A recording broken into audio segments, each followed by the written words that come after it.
Quem falar, tá falado. Quem não falar, a gente também dá as boas-vindas.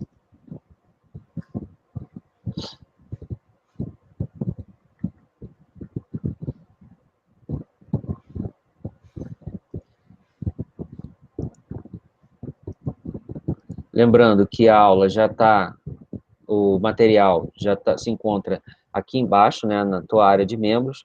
É só você fazer o download e também está lá na nossa comunidade fechada, no nosso grupo fechado, ok?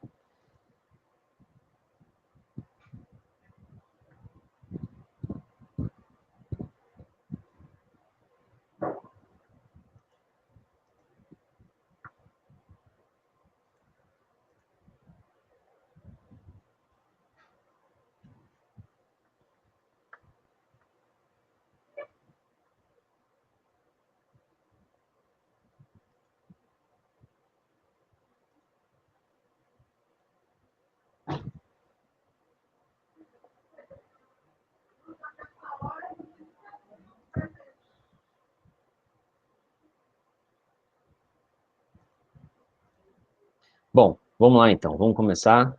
Se alguém tiver alguma dúvida, tem um post lá específico para tirar essa dúvida, ou pode mandar mensagem no próprio, aqui na nossa área de membros, né, tem uma área aqui embaixo que você pode colocar dúvidas e comentários, vai apitar aqui para mim, eu vou dar uma lida e te respondo ao vivo, ok? Então, vamos lá, vamos começar.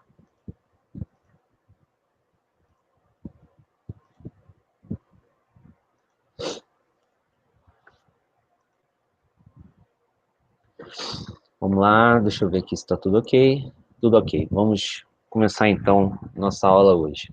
Então, hoje a gente vai falar sobre a formação territorial e a divisão político-administrativa do nosso país, né?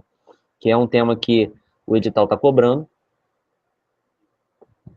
e vai falar um pouco sobre a parte histórica, né? Eu vou trabalhar um pouco da parte histórica sobre a formação territorial do nosso país, sem muito aprofundamento, né? Porque alguns detalhes são muito históricos, né? E aí a gente acaba fugindo da geografia, entrando muito na história.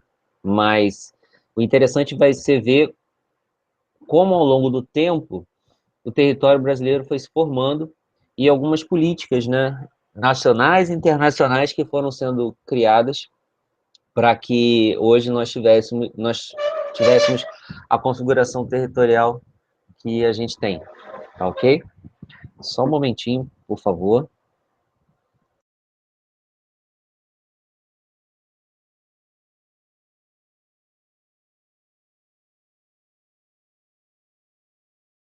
Então, vamos lá. Vamos passar o primeiro slide aqui. Então, a parte introdutória, né? Nosso país, ele nem sempre teve essa configuração que hoje ele possui, né? A configuração que a gente quer dizer é esse tamanho do território. Nem sempre foi assim. A gente começou, claro, né? Pelo que a gente sabe, pela questão da linha de Tordesilhas, né? Pelo Tratado de Tordesilhas, o Portugal ficava com a parte mais ao leste e a Espanha ficava com a parte mais a oeste. Isso dentro da América do Sul, tá? E como é que o território ele foi se formando, ou ele vai se formando? O território ele vai se formando pelas relações, né, que os grupos sociais, ao longo do tempo, vão formando esse território, né? Seja na parte política e seja na parte também, como dizer, exploratória, né? Acabou que, conforme foi se explorando o território, né, e foi fixando, o homem foi se fixando nesses locais, acabou tomando conta desses espaços e pronto, o território foi se formando. Bom, hoje, primeiro, né, deixa eu só reforçar uma coisa, né, o que seria um território? Seria uma porção limitada pelas relações de poder, né, e pelas relações sociais. Então, os grupos sociais que vão estar formatando esse território têm um poder que gerencia tudo isso. E é uma área limitada, né? É claro que, às vezes, extrapola um pouco dessa área limitada, isso é normal, a não ser que aquela população esteja vivendo sobre um regime, né, de ditadura, como, por exemplo, na época da União Soviética, tinha o Muro de Berlim que separava Então, o território acabava não sendo tão elástico assim, né?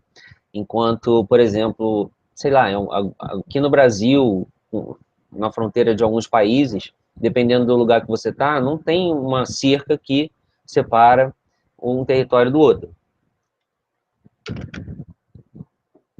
E nosso Brasil, ele tem um território de mais de 8,5 milhões de quilômetros quadrados, é o maior país da América do Sul e é o quinto território mais extenso do mundo. A gente perde só para Rússia, Canadá, China e Estados Unidos. Quais são os pontos extremos do Brasil? A nascente do rio Ailã, o Arroio Chuí, no sul, o Pontal do Seixas, no leste, e a nascente do rio Moa, ou Moá, não sei, acho que é Moa, né? No oeste, como está aqui, né?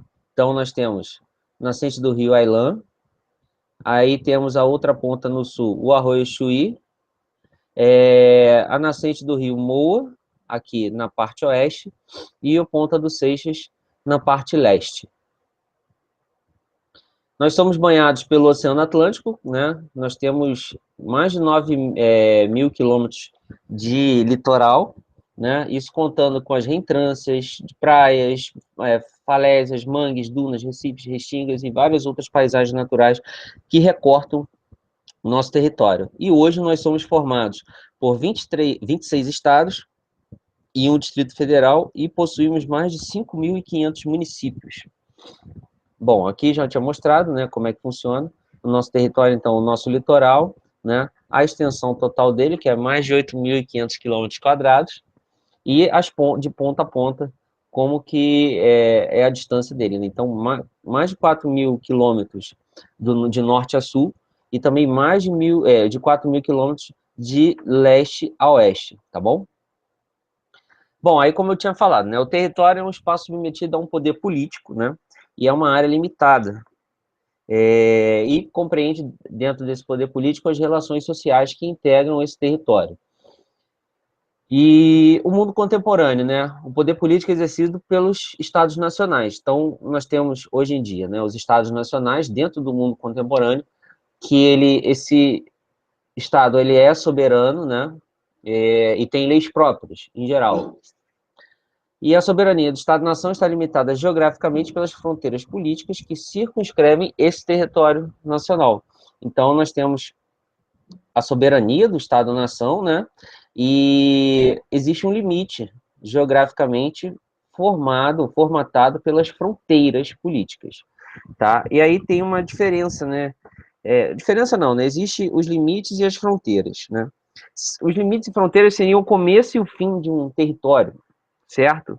E aí, essas fronteiras elas podem ser demarcadas por acidentes geográficos, né? Pode ser rios, lagos, morros, montanhas, etc.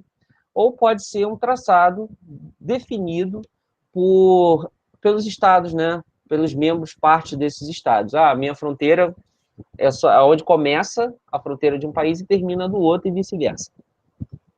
Aqui no Brasil, né? Nós ocupamos a porção centro-oriental da América do Sul. As fronteiras nacionais se estendem por mais de 23 mil quilômetros, né? E essa parte marítima, um pouco diferente do que a gente viu anterior, né? Contando mais ou menos num único traçado, né? Claro que se contar as reentrâncias vai dar um pouco mais. E mais de 15 mil quilômetros na parte terrestre, ou seja, na fronteira que a gente tem com os países vizinhos a nosso oeste. Com exceção do Chile e Equador, todos os estados sul-americanos compartilham fronteiras com o Brasil. E a Guiana Francesa, né, que é o departamento ultramarino francês, faz com que nós tenhamos fronteiras com a França, né, que é um país europeu, que está mais ao norte do nosso território. Alguém falou alguma coisa? Tem alguém com alguma dúvida? Por enquanto, quem está acompanhando, fala aí. Opa, estou junto, estamos junto. Vamos lá. Só para saber que eu não estou falando sozinho aqui, né? Não estou dando uma de doido. Então, dá um oi aí para mim, só para que ninguém falou, quase ninguém falou nada, a não ser o Cris Walter. Então, enquanto isso, eu vou seguindo. Bom, olha aqui. Então, esse é o nosso país, né? O de amarelinho aqui, o Brasil. As fronteiras que nós fazemos com os países da América do Sul e o nosso litoral. Vai pegando por aqui assim. Bom, agora, a soberania do Estado, né, ela aplica-se ao espaço atmosférico sobre o território, tem repercussões na faixa oceânica contígua. Ou seja, além de ter as fronteiras terrestres e aquáticas, nós também temos a nossa fronteira aérea, né? Até, por isso que nós temos Marinha, o Exército e a Aeronáutica, que tomam conta dessas fronteiras. Na parte terrestre, né, nós temos o Exército. Na parte do mar, nós temos a Marinha, que faz esse controle, e na parte do ar, nós temos a Aeronáutica, que toma conta das nossas fronteiras aéreas. Elas são vigiadas, né? Se é bom ou não, não vou discutir isso, mas elas são vigiadas pelos radares, e a fronteira terrestre, perdão, a fronteira marinha, os outros navios e outros equipamentos que fazem a vigilância das nossas fronteiras, tá bom? Acho que alguém falou aqui comigo. Opa, Alexander, tamo junto. Deixa eu só acertar um detalhezinho aqui. Então, vamos partir para a próxima. Opa, passei demais aqui, peraí. Beleza. O direito ao mar foi reformulado por uma convenção na ONU, né? Então, o que a ONU entende? Que nós temos o mar territorial, que são 12 milhas náuticas, cerca de 22,2 quilômetros, a partir da linha de base, que é na nossa costa.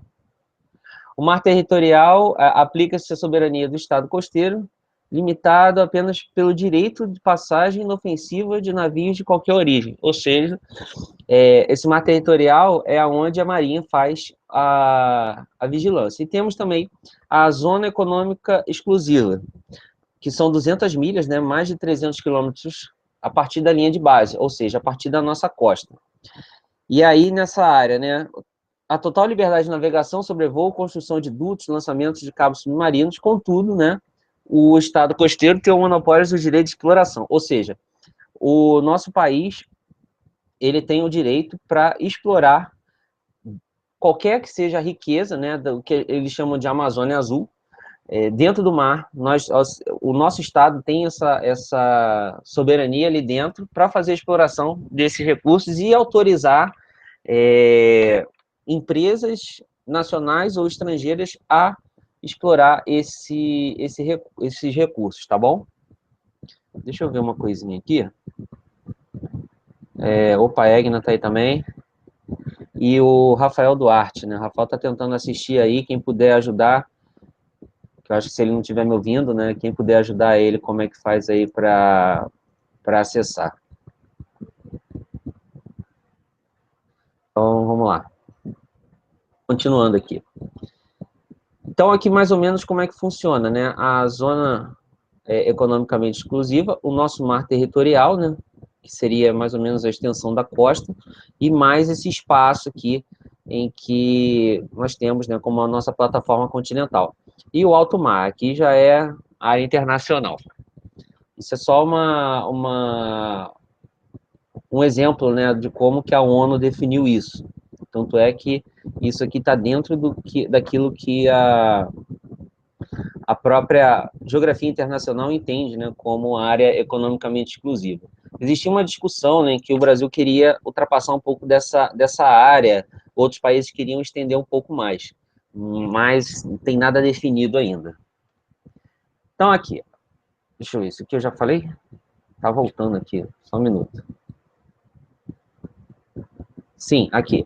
Então, essa outra linha aqui é referente a essa zona economicamente exclusiva. Seria a nossa fronteira, então, internacional, fora algumas ilhas que tem aqui também no Oceano Atlântico que nos pertence.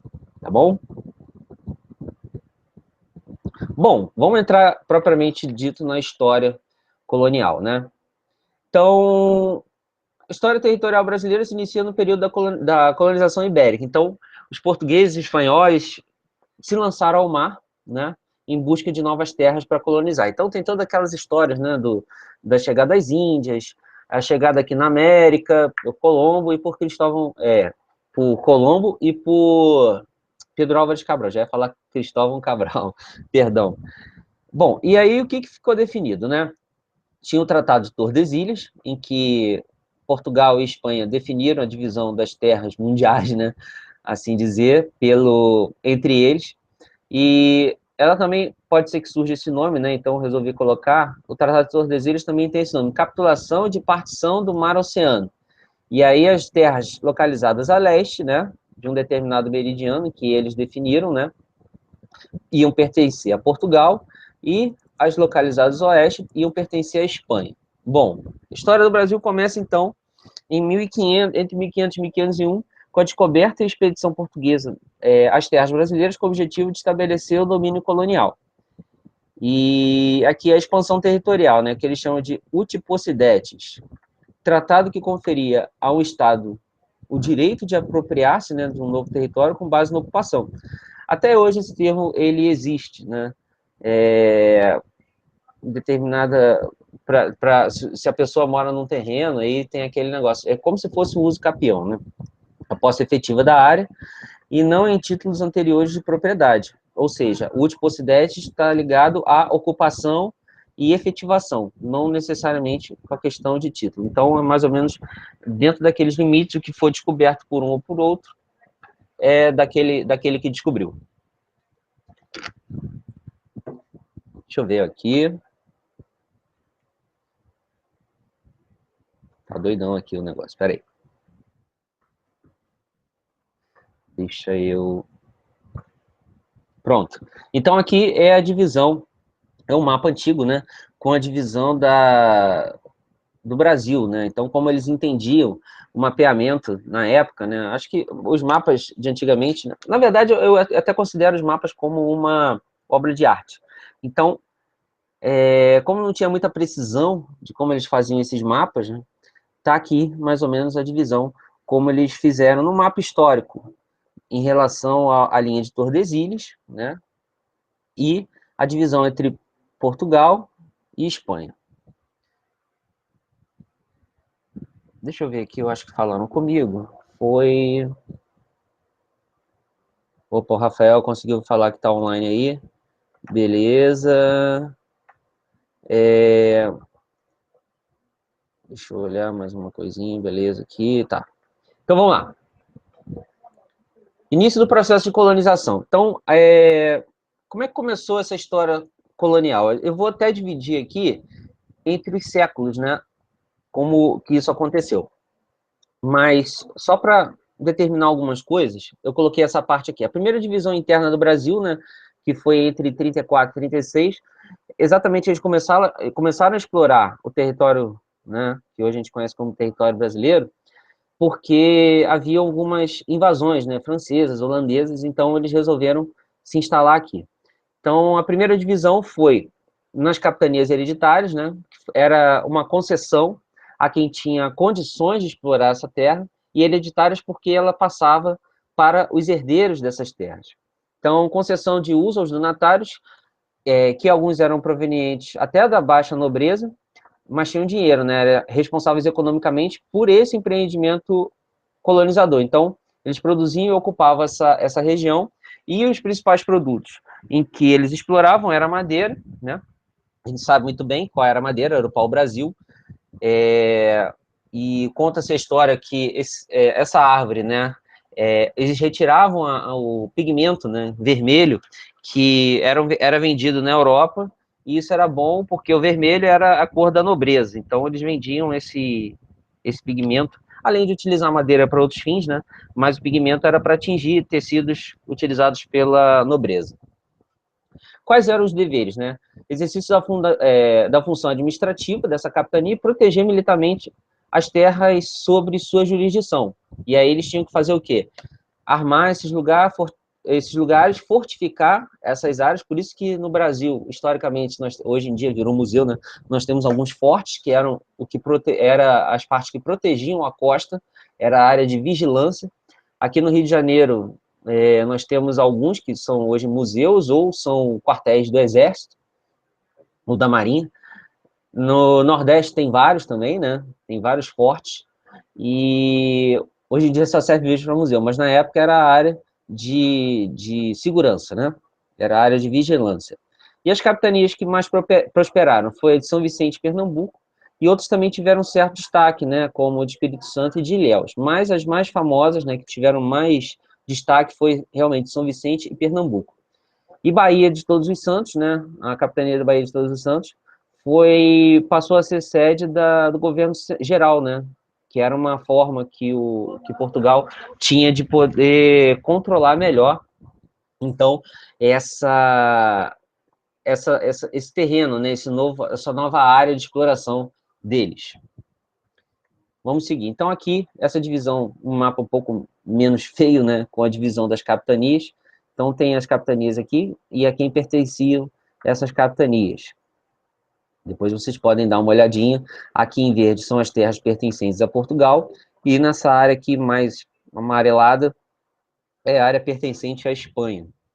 E a gente vai começar a ver, em relação à questão a partir dos séculos, né, ou através dos séculos, como que as capitanias, né, foram responsáveis, tanto as capitanias e a exploração do território, foi responsável por formatar o território como a gente conhece hoje.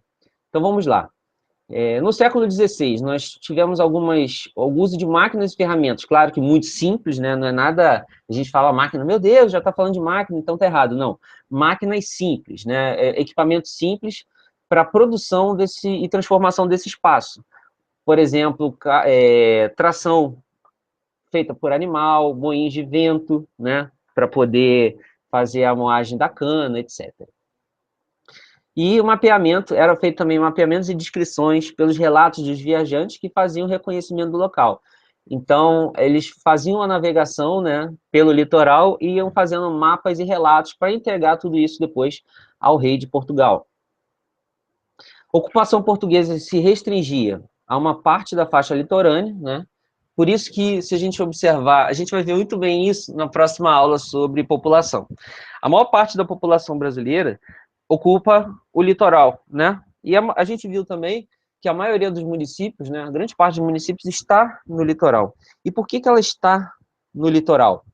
Exatamente porque na época da colonização, os portugueses chegaram pelo litoral. E aí as feitorias e as vilas, os lugares de ocupação primário foi no litoral. E isso, historicamente, só se desenvolveu mais ainda aqui na nossa região litorânea. Então, ali, o que eles faziam? A exploração inicial do pau-brasil e cana-de-açúcar com os engenhos, né? Início efetivo do povoamento do Nordeste e no litoral paulista. Claro, a gente viu que São Vicente, né, que foi a que prosperou, e no Nordeste, Pernambuco. Esses núcleos estabeleciam uma comunicação maior com a Europa do que com as áreas mais para o interior. Lógico, né? Era mais fácil. Como que funcionava a comunicação? A comunicação funcionava por meio das embarcações que traziam pessoas, traziam notícias lá da Europa e levavam também depois as riquezas que eram exploradas aqui no Brasil diretamente para a Europa, juntamente com as notícias, com os relatos, com tudo aquilo que acontecia aqui. Cadê? Produção era baseada com desmatamento, ou seja, toda aquela produção que se fazia, se desmatava as regiões e para poder fazer a implantação da agricultura da cana-de-açúcar, utilizava mão de obra escrava, tanto no início era indígena, mas depois passou a ser mão de obra escrava africana, e utilizavam grandes propriedades, né? O plantation, que é aquela plantação utilizando grandes espaços, né, latifúndios, com mão de obra escrava, em que se cultiva um único gênero agrícola. E, como eu falei, a importância de Recife e Salvador, né? Recife pela produção e Salvador pela parte da política, né? Era onde estava instalado o governo geral. Primeiras estruturas de circulação, né? Eram algumas estradas ou veios, né? Ou caminhos que eram abertos para poder circular mercadorias, pessoas e informações ali na região. Só que os pontos, né? A gente costuma falar que os pontos de instalação, ou melhor, os pontos de instalação mesmo, né? De povoamento dentro do Brasil, funcionavam como arquipélagos, né, ou econômicos, ou arquipélagos econômicos mesmo, que eram isolados. A gente vai ver mais ou menos isso aqui. Então, ainda sobre o Brasil, a gente tem um mapa aqui, né, falando da formação dos núcleos de povoamento, que eram os arraiais. Inclusive, esse nome a gente usa até hoje para brincar de fapular arraiar, né, que a gente fala. E conforme se desenvolvia economicamente, populacionalmente, os núcleos se emancipavam e assumiam gerência própria em assuntos de ordem civil, militar e religiosa, que eram denominados de freguesias. Ou seja, começava com arraiais, que eram os pequenos povoamentos, né? Conforme eles iam crescendo, né?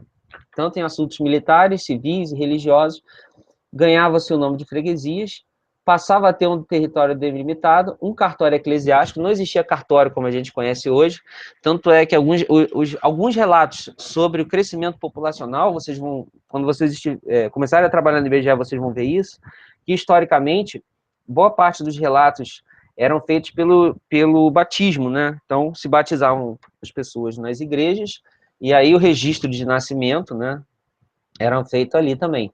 Então, quem assumia esse papel de cartório era a própria igreja. E um padre, né, que era o residente permanente dessa igreja, quando se estabelecia, então, essa freguesia. As vilas, né, ilhas de povoamento distantes uma das outras, que é uma categoria que a localidade recebia quando a organização administrativa se completava, passava a possuir, então, uma Câmara Municipal. Quando a vila recebia a categoria de cidade, pouca ou nenhuma mudança era implementada já em relação à freguesia. E vila ou cidade, dependendo do tamanho populacional, possuía uma comarca, que é a divisão territorial, que distribuía a justiça na região, então era quem fazia os julgamentos, que seus limites, isso tudo dentro das leis que Portugal implementava, e seus limites podiam correlacionar com os limites de uma vila ou englobar várias vilas pequenas.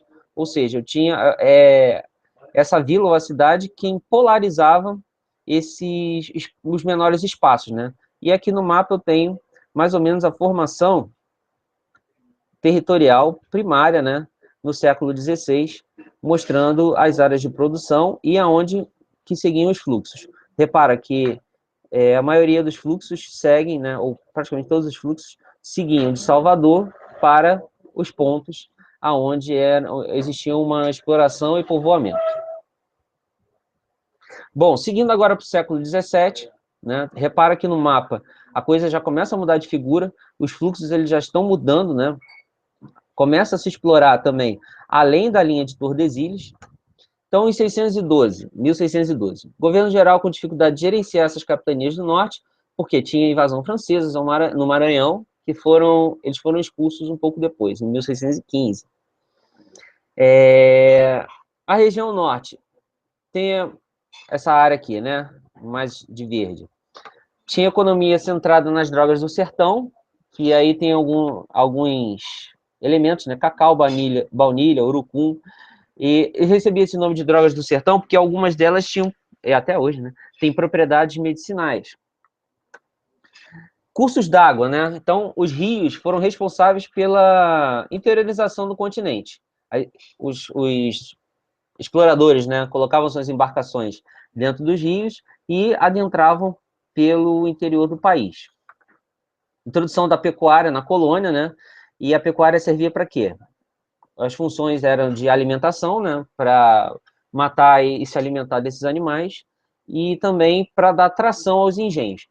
Algumas máquinas, né, naquela época, eram movimentadas por tração animal.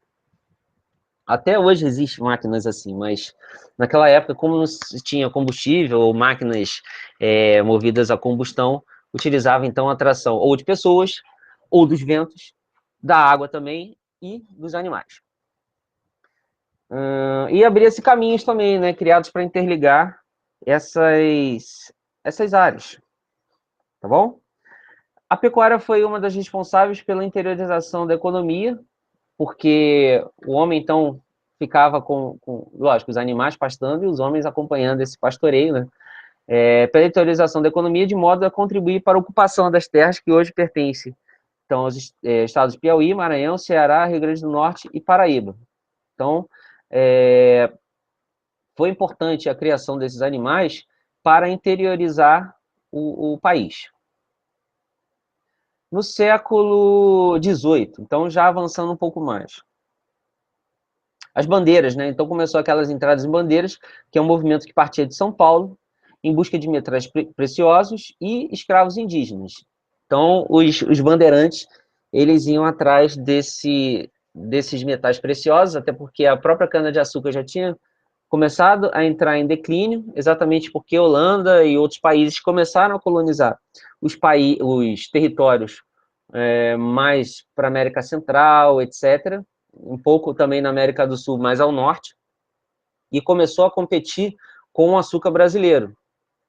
Então, o Portugal começou a ter um declínio na produção de açúcar, consequência disso também, o Nordeste começa a entrar em declínio, e uma outra forma de explorar economicamente as colônias, ou melhor, a colônia, né, no Brasil, foi fazer com que esses bandeirantes adentrassem para o interior do Brasil em busca desses metais preciosos.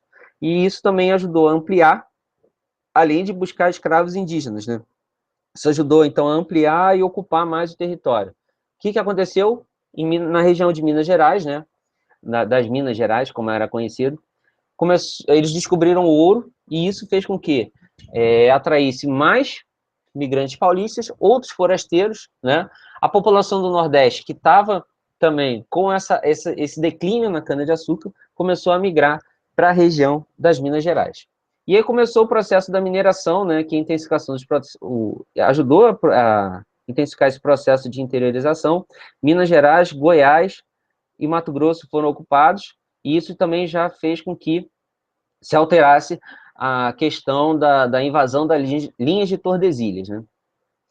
E então aqui, o aumento da ligação das áreas distantes da colônia, tendo em vista a dependência de alimentos, especialmente de carne e mulas. Então, a própria questão da ocupação do território levou com que as pessoas começassem também a criar animais para as necessidades alimentícias e também as necessidades de transporte, né? As mulas que transportavam esse ouro até o litoral para ele ser escoado lá para a Europa, tá bom? E aí vem a importância dos tropeiros, né? As tropas que passavam por esses caminhos com esses animais, com os escravos e carregando todo esse ouro, né? E qual foi o grande problema? Houve uma guerra, né, nessa época, que foi a Guerra dos Emboabas, que foi um conflito entre paulistas que descobriam as minas e os estrangeiros que começaram a invadir essa região. E aí, em 709, criou-se a capitania de São Paulo e Minas Gerais, ou seja, já começou a ter uma outra divisão do território, e em 1711 São Paulo foi elevada à categoria de cidade. Ainda no século XVIII, Cuiabá e Goiás. Durante os conflitos, né, da Guerra dos Emboabas, os paulistas descobriram veios auríferos, então eles foram se interiorizando mais ainda e descobriram mais ouro, né, na região de Cuiabá e Goiás. Teve a transferência para melhor gestão, né, da sede do governo geral de Salvador para o Rio de Janeiro. Isso ajudou ainda mais a ter um declínio no Nordeste, né? E as proximidades com o núcleo de exploração, né? Por isso que transferiu-se, né, a capital de Salvador para o Rio de Janeiro, então ficava mais fácil e mais perto de gerenciar essa retirada, né, do ouro aqui nessa região. E o Brasil foi elevado à categoria de vice-reinado, exatamente porque chegou a família real no Brasil. Isso fez com que atraísse banqueiros, comerciantes, artesãos, pequenos industriais, imigrantes. Claro, né, a família real vindo para cá,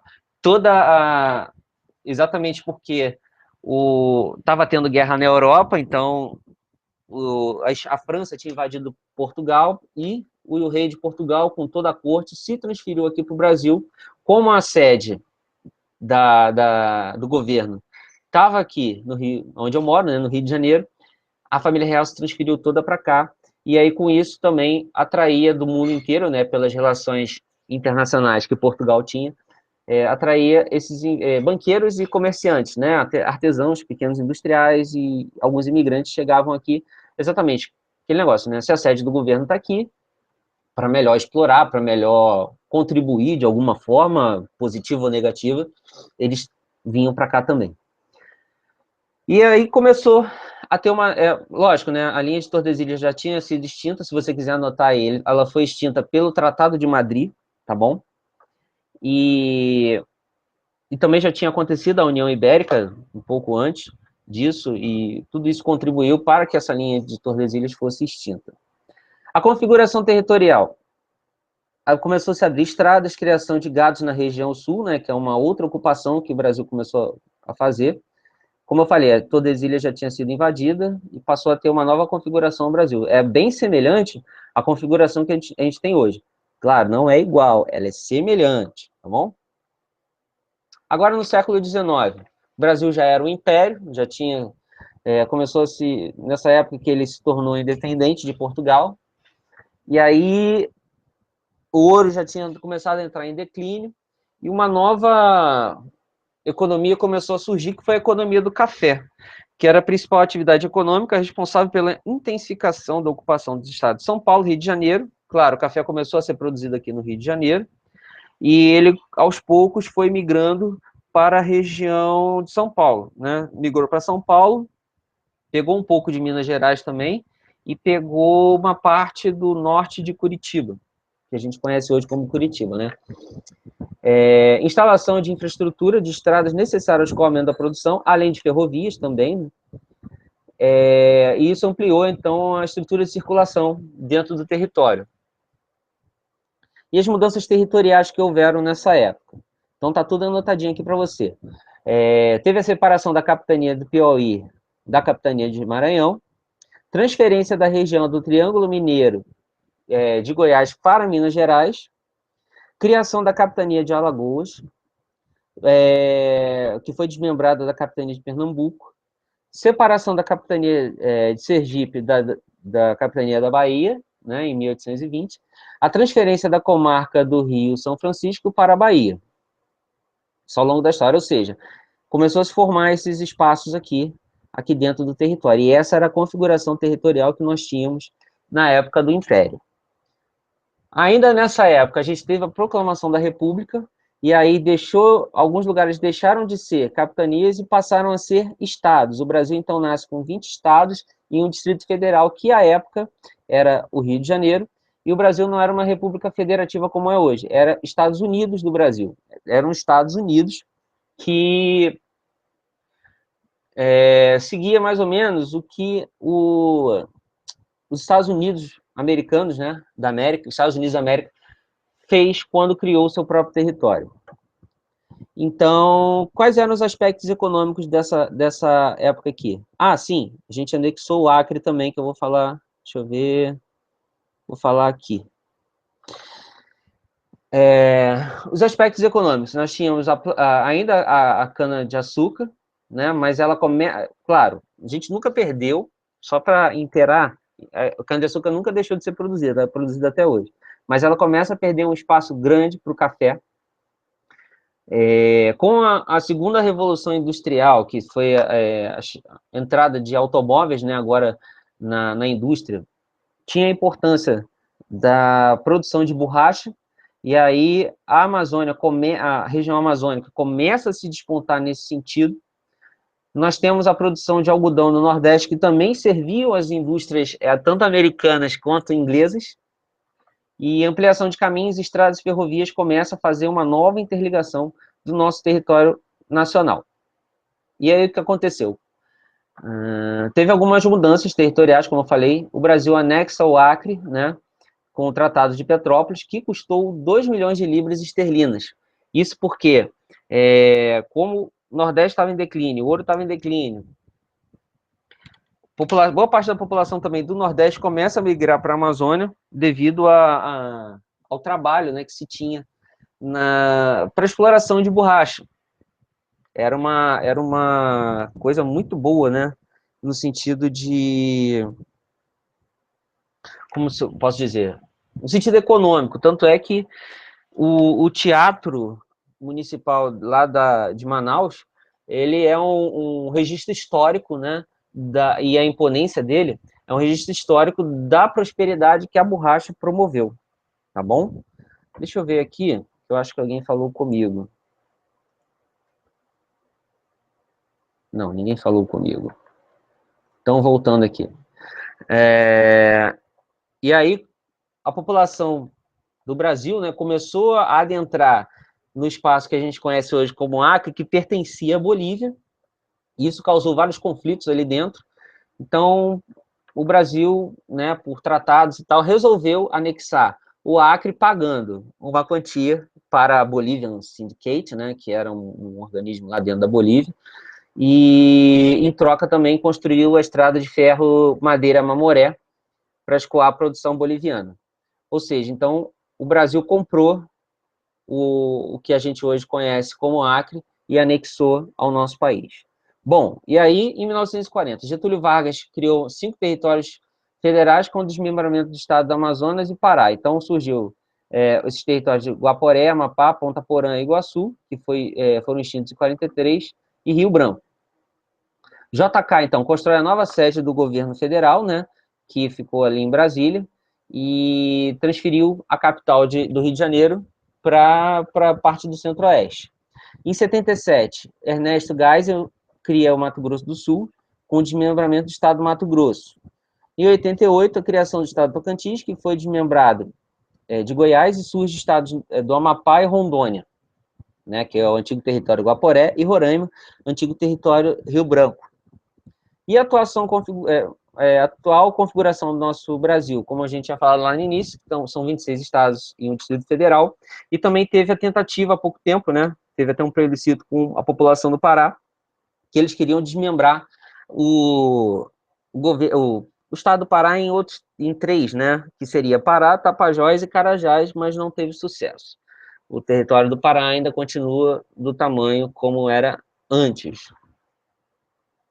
E aqui seria a configuração, então, atual do nosso país, dividido nas regiões, que é o que a gente vai ver agora.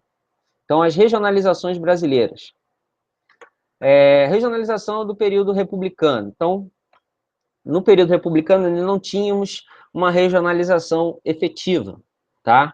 Que ainda tinham as províncias que se tornaram estados, e a partir disso, visse uma alternância entre autonomia e centralismo estatal. E durante desde o Estado Novo, né, com o primeiro governo do Getúlio Vargas, passando pelo regime militar, né, a autonomia dos estados foi praticamente suprimida pela concentração de poder na mão do Estado Nacional, ou seja, um único que controlava todos os estados. E isso ainda é notável, né, com relação à distribuição orçamentária, ou seja, a União repassa o governo federal, né, repassa o orçamento para os estados, que repassam aos municípios, e a gente vê que tem estados que possuem pouca autonomia ainda, né, nessa questão das verbas que o Estado brasileiro repassa. É claro que os estados eles têm autonomia para fazer as coisas tranquilamente, mas a gente sabe que, pelo jogo político, alguns lugares eles têm mais regalias, vamos dizer assim, do que outros. E aí isso acaba prejudicando também os municípios dentro desses estados. Agora, as regiões feitas pelo IBGE. Bom, vamos pensar aqui. Com a crise de 29, o Brasil começa a ter uma redução na economia agroexportadora e começa, então, um surto ou um impulsionamento para a industrialização do Brasil. E aí, assim, a indústria, ela necessita de insumos, né? Qualquer que seja o insumo que aquela indústria vai produzir determinado material. E aí, com isso, o que eles precisavam fazer? Conhecer o território um pouco melhor. E teve essa necessidade de fazer um inventário do território para conhecer as potencialidades.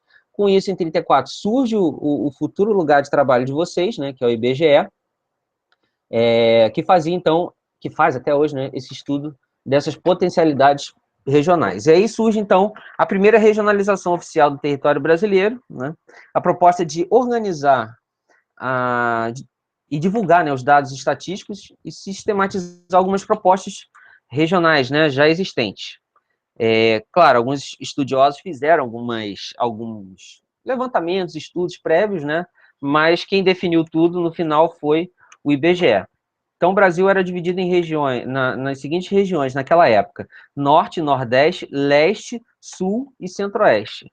Então, a gente vai ver aqui, ó, deixa eu mostrar aqui no mapa, como foi, então, essa primeira regionalização. Então, tinha a região Norte, o Centro-Oeste, né? A região Sul, repara que São Paulo pertencia à região Sul, o Rio de Janeiro pertencia à região Sul, e na parte leste, né, oeste, como eles chamam também, eu tinha Bahia e Espírito Santo, e o Nordeste era só isso aqui, ó, essa parte verde aqui. Ok? Então, vamos lá. Como é que eles fizeram essa divisão, né? Ainda teve também em 45. Foi uma outra proposta baseada no conceito de região natural, que houve a identificação de 6 grandes regiões por meio de estudos e influências entre os diferentes fatores, que foi clima, relevo e vegetação.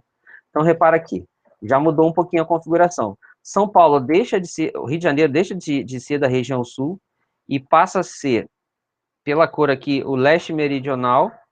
Eu tinha Bahia como leste setentrional. Em verde, o nordeste oriental.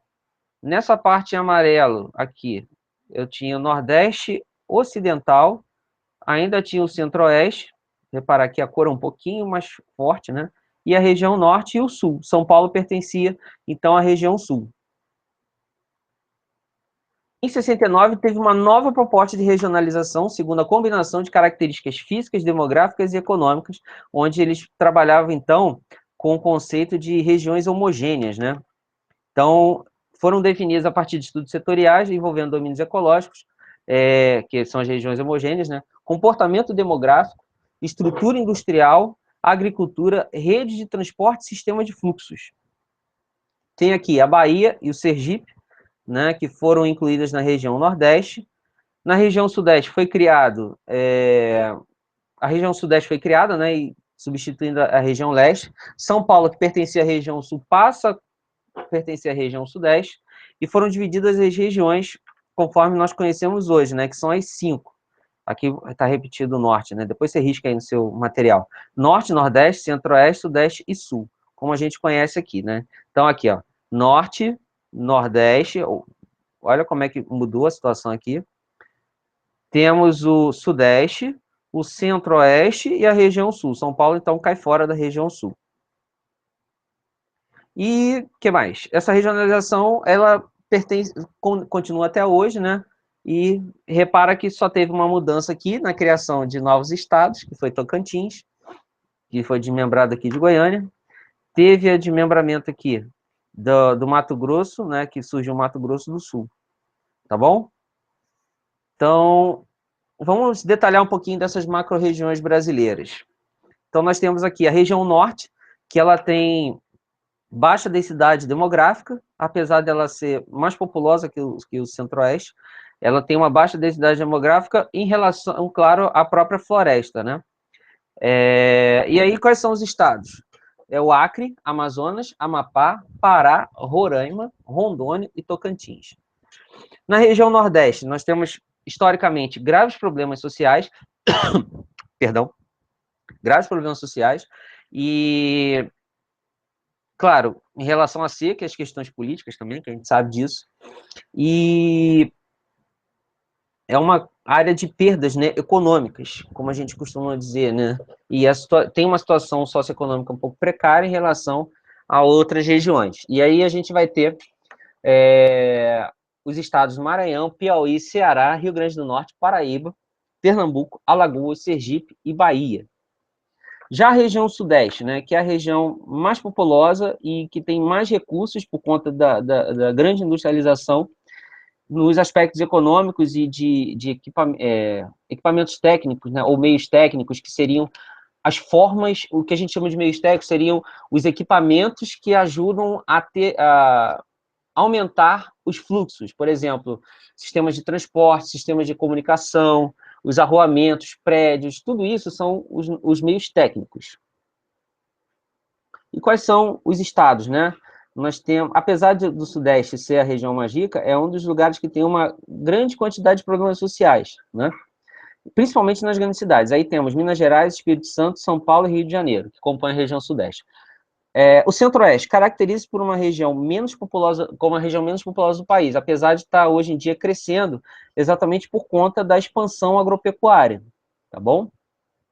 Ela vai compreender como elementos físicos e naturais a região do Cerrado e o Pantanal, que dão essa característica. E quais são os estados? Goiás, Mato Grosso do Sul e o Distrito Federal.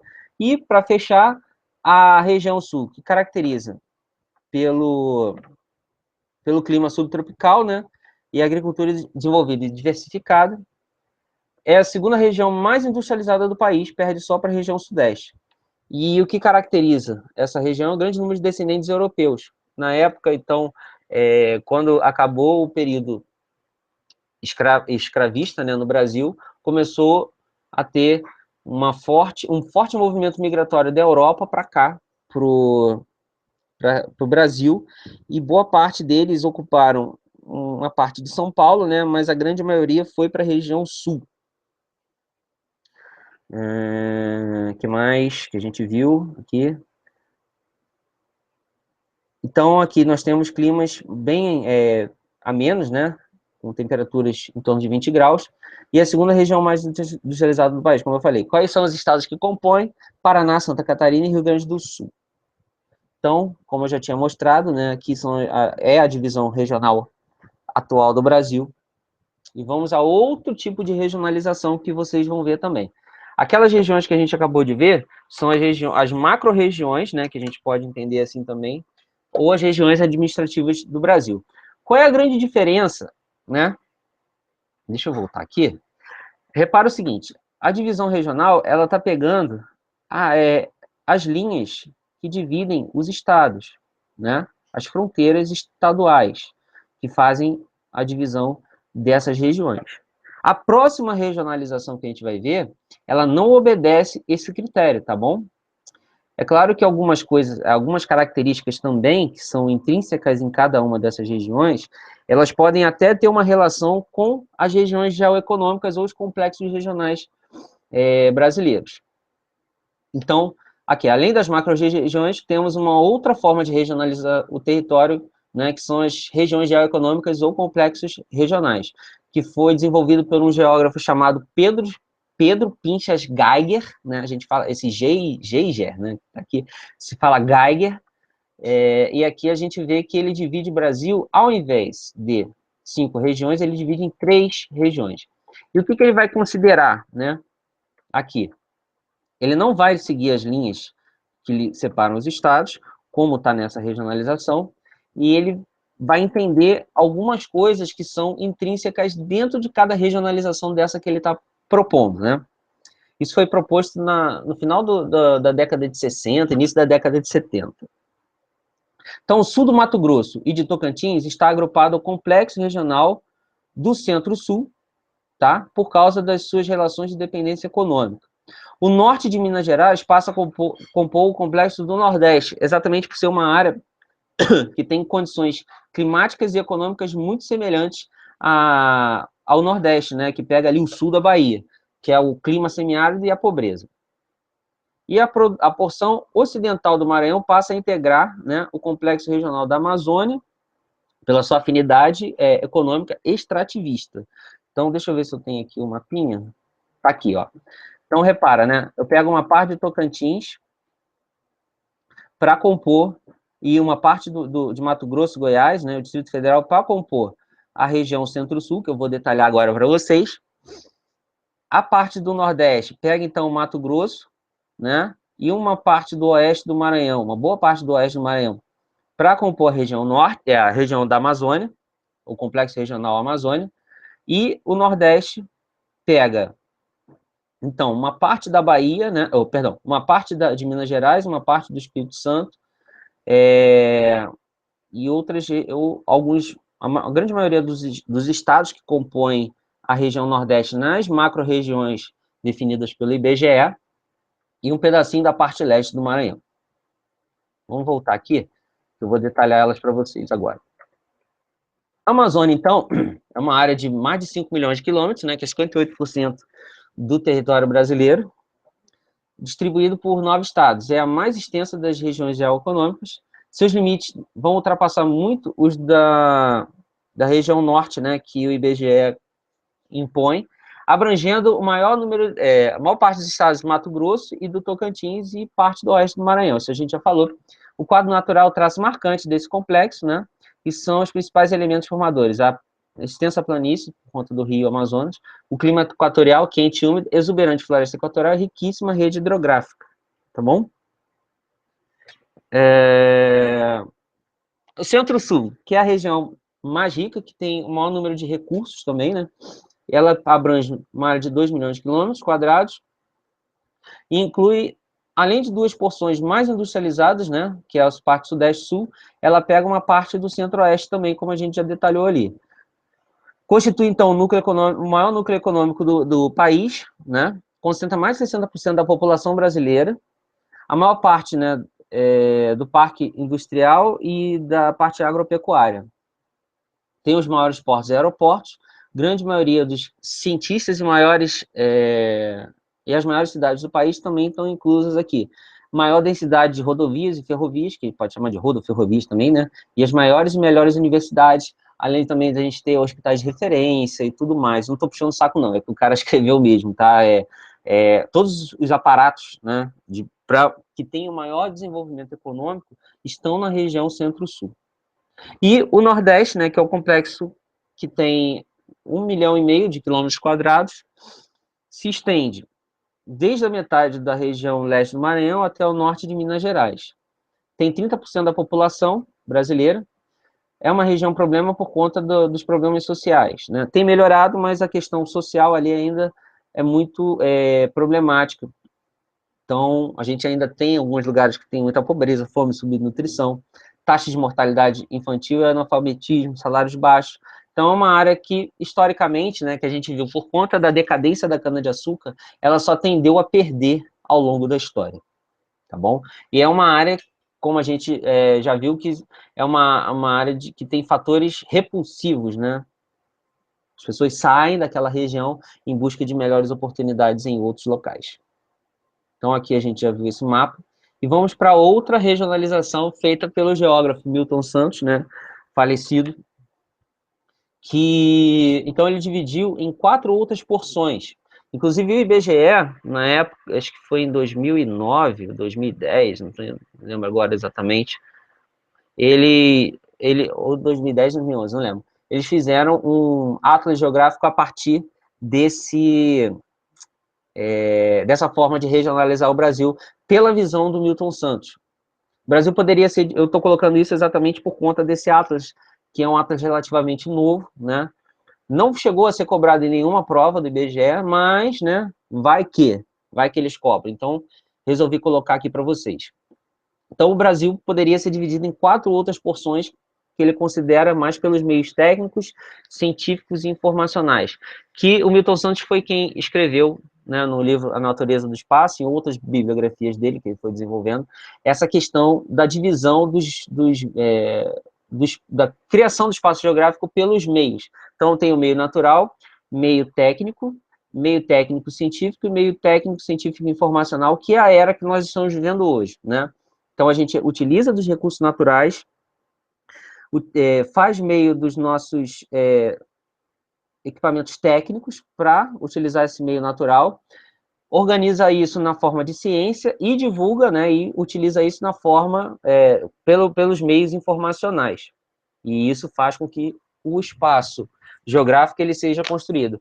O maior número de meios técnico, científico e informacional que o determinado espaço tem, vai fazer com que aquele local seja mais ou menos desenvolvido. Então, vamos ver aqui como ele descreve isso. Pela regionalização que ele criou. Então, nós temos a Amazônia, né, que é a unidade federativa da região norte, exceto Tocantins. Deixa eu mostrar aqui como é que ele faz isso no mapa, né? Então, exceto Tocantins. Ele coloca a região fracamente povoada, como é que ele delimita, né, com baixo nível de desenvolvimento técnico, e desenvolveu-se alguma coisa de transporte aeroviário para as grandes distâncias, mas o investimento em transporte terrestre ainda é fraco. Boa parte da ligação entre cidades é feita pelos rios, né? A região concentrada, que eles chamam, ele envolve Sudeste e Sul, tá vendo aqui? Sudeste e Sul, eles chamam de região concentrada, que é maior desenvolvimento técnico e científico e maior prosperidade econômica. A região Nordeste, que é uma região de povoamento antigo, vou voltar aqui, desenvolvimento tecnológico ocorreu e ocorre ainda de maneira mais incipiente. Tem uma coisa mais arcaica, né, em relação à região e aos abismos sociais, né, que exige mais investimento e assistencialista estatal. E o Centro-Oeste, que inclui estados de Mato Grosso do Sul, Goiás e Tocantins. A área de ocupação mais recente, desenvolvimento agropecuário, né, que aí parte soja, milho, algodão e arroz, que tem no país inteiro uma alta incidência de uso de insumos agrícolas do país. Então, essa região é que mais utiliza insumos, então, para ele é uma região que está em franco desenvolvimento e produção que visa abastecer o mercado externo, ok? Então, um mapinha aí de como é que funciona a região concentrada, que ele chama de região concentrada, né, que é o destaque que está maior aqui para a região, para essa região aqui, e a divisão que ele faz em 4 grandes blocos. Tudo bem? Bom, agora, a organização federativa, né? Como é que o nosso país ele se estrutura na parte político-administrativa, né? Ele se divide em estados, municípios e distritos. O Distrito Federal, né, onde está a capital do país, estão as sedes dos estados brasileiros e seus poderes, o poder executivo, legislativo e judiciário, que se divide dessa forma aqui, né? Então, a parte da esfera político-administrativa vão ter os poderes executivo, legislativo e judiciário. Na parte federal, quem exerce o poder executivo é o presidente junto com os ministros. Na parte legislativa, nós temos os senadores e deputados federais de cada estado.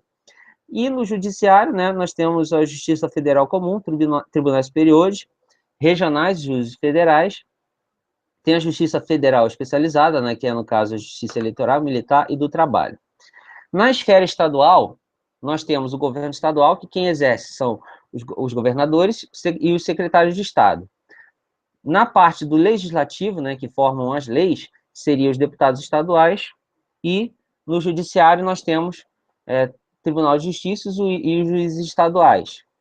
E na parte municipal, quem exerce o poder executivo é o prefeito e seus secretários municipais, e os legislativos, quem exerce, né, questão das leis, quer dizer, são os vereadores. Então, tudo isso aqui é regido, né, toda essa criação de leis por parte do Poder Legislativo é feito a parte com base na Constituição, né, e tem os organismos que fazem essa gerência do território brasileiro. Então, o território ele é dividido, claro, nós temos o poder maior, que é o poder federal, que é dividido esse poder pelos estados, e os estados compartilham esse poder com o município. E a organização federativa vai ser, então, o Distrito Federal, que é a unidade que tem sede do governo federal, com seus poderes judiciário, legislativo e executivo. Os estados, que são 26, né, que são as confederações ou federações, constituem as unidades de maior hierarquia dentro da organização política e administrativa do país. A localidade abriga a sede do governo denominado de capital. Sempre, então, os estados têm a sede do governo na capital. Os municípios, né, constituem as unidades de menor hierarquia dentro da organização política e administrativa do Brasil. E a localidade está sediada na prefeitura municipal e tem categoria de cidade.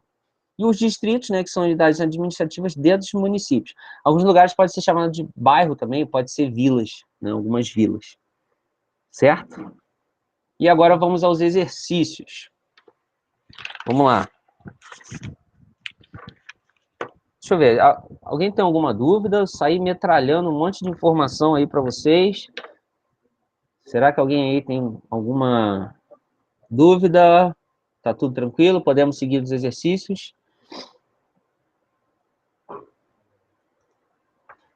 Vamos ver se alguém fala alguma coisa. O Rafael tá online aqui, já vi. Para você que está assistindo também no replay, né? Vamos, se ficou alguma dúvida, a gente dá pode mandar mensagem depois lá no grupo, ou pelo e-mail. Procurem sempre usar o grupo ou me mandar mensagem pelo e-mail, que é o rafael@geografiaparaconcurso.com.br, que fica melhor de eu controlar, né?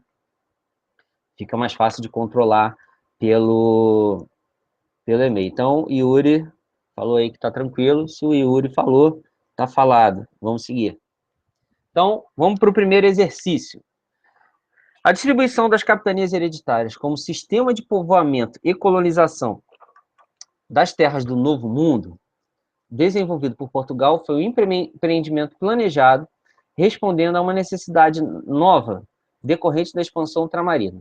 Sua montagem obedecia a determinadas prescrições que contavam essencialmente com as cartas de doação e de forais, né, que eram peças básicas na solução das donatarias.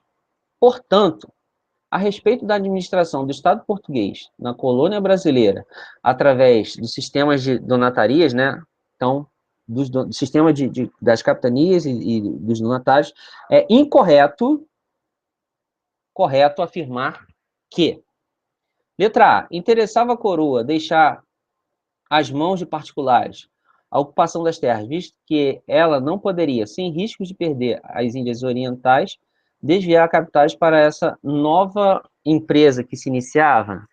Sim. Por quê? O próprio Estado, né, o próprio reinado português, ele não tinha condição, né, de empreender em todos esses territórios. Então, ele passava para a mão daqueles que tinham condições, que era o pessoal da baixa nobreza, o clero, o comerciante, clero não, perdão, baixa nobreza, comerciantes, ou alguns membros da nobreza que tinham condições de empreender nesses lugares. A letra B. Numa perspectiva econômica, as capitanias funcionavam nos quadros da colonização como grandes empresas, tendo em frente o donatário como empresário diretamente responsável pelo investimento inicial. Sim, né? Então, os donatários eles investiam inicialmente ali para explorar aquele território. Como a gente vê, ele tinha que arcar com as despesas militares, arcar com tudo aquilo que era de responsabilidade dele. A centralização político-administrativa da colônia através de donatarias correspondia aos interesses gerais dos donatários? Não. Correspondia aos interesses do rei, né? Da monarquia lá em Portugal. Então, a resposta aqui é a letra C. Os donatários eles só exploravam, mas tinha, então, os documentos, né, que ele tinham que responder ao Estado português. Letra D. As doações hereditárias de vastas províncias brasileiras, com seu sistema de sesmarias gratuitas, fazia parte do próprio sistema colonial. O Estado doava títulos e terra e recebia as divisas. Sim, então o Estado dava para esses donatários a terra e uma parte daquilo que era produzido, né, voltava para o governo português. E os amplos poderes dados aos donatários não entravam em contradição com a tendência da política portuguesa, pois importava oferecer condições para o efetivo desenvolvimento da colonização das terras portuguesas também, né? Então, a gente viu que a resposta seria a letra C, que ele queria, o que era incorreto. Vamos ver se alguém falou comigo aqui. Isso aí, Yuri. Incorreto é a letra C. Então, aí, Rafael, Yuri tá tranquilo, Davi também tá tudo ok, beleza, show de bola. Vou seguir. Próxima questão. Vamos ver aqui. Próxima. Então, o espaço brasileiro pode ser dividido a partir de diferentes critérios de regionalização. Ah, gente, só para lembrar uma coisa, domínios morfoclimáticos também é uma forma de regionalizar, tá? Eu só não coloquei porque a gente já tinha visto isso. Mas só para lembrar vocês que estiverem vendo aqui ao vivo e no replay, que os domínios morfoclimáticos, eles também são uma forma de regionalizar o Brasil. O Brasil ou qualquer outro lugar, né? Então, é só para vocês ficarem cientes. Então, aqui, como eu falei, né, o espaço brasileiro pode ser dividido a partir de diferentes critérios de regionalização. Um desses critérios está representado nesse mapa. Epa, passei demais. No mapa a seguir. Pô, muito fácil, né? A divisão regional do Brasil apresentada nesse mapa é qual? Só pode ser o geoeconômico, né? A gente já viu isso. Não pode ser geoambiental, né? Político-administrativo seria aquele primeiro, né? Das 5 regiões, das 5 macro-regiões, e político-cultural também não. Ele está dividindo aqui esse formato, né, que você está enxergando nesse mapa, é a divisão geoeconômica, tá bom? Próximo. O federalismo é uma forma de organização das instituições políticas que tem por objetivo fundamental acomodar as tensões decorrentes da necessidade de uma união das das diferenças para formar uma unidade, ambas originadas territorialmente. Uma característica da Federação Brasileira, que a diferencia das outras, seria, então, letra A, pouca autonomia dos estados brasileiros frente à União e aos municípios? Não. Os estados brasileiros ele tem uma certa autonomia. O que a gente viu é problema é a distribuição de recursos e, de certa forma, tem algum problema sobre a questão de autonomia. Mas não quer dizer que eles tenham pouca autonomia. Eles têm até muita autonomia para resolver o que for de interesse daquele estado. Porém, muita coisa tem que ser reportada, assim, à União. Existência de dois níveis federativos, né? A União e os estados. Não, tem os municípios também, né? Autonomia financeira dos estados e municípios? Também não, né? Boa parte daquilo que é arrecadado também volta para a União, né? Então, e a própria União quem distribui os recursos, e os municípios também têm os recursos distribuídos pelos estados. A existência de três níveis federativos: União, Estado Estados e municípios. Essa daqui é a mais correta, né? E a concentração de poder de decisão no nível da União para todas as questões do país? Não. Né? Os estados têm autonomia para resolver suas questões. Então, essa daí, a terceira, a gente marcou a letra D. Deixa eu ver que alguém falou comigo, União, Estado e município. Essa foi fácil, né? Beleza. Ele falou isso, foi o Yuri, né? O Yuri falou que foi fácil. Essa parte não é tão complicada como parece, não. Pelo visto, essa aula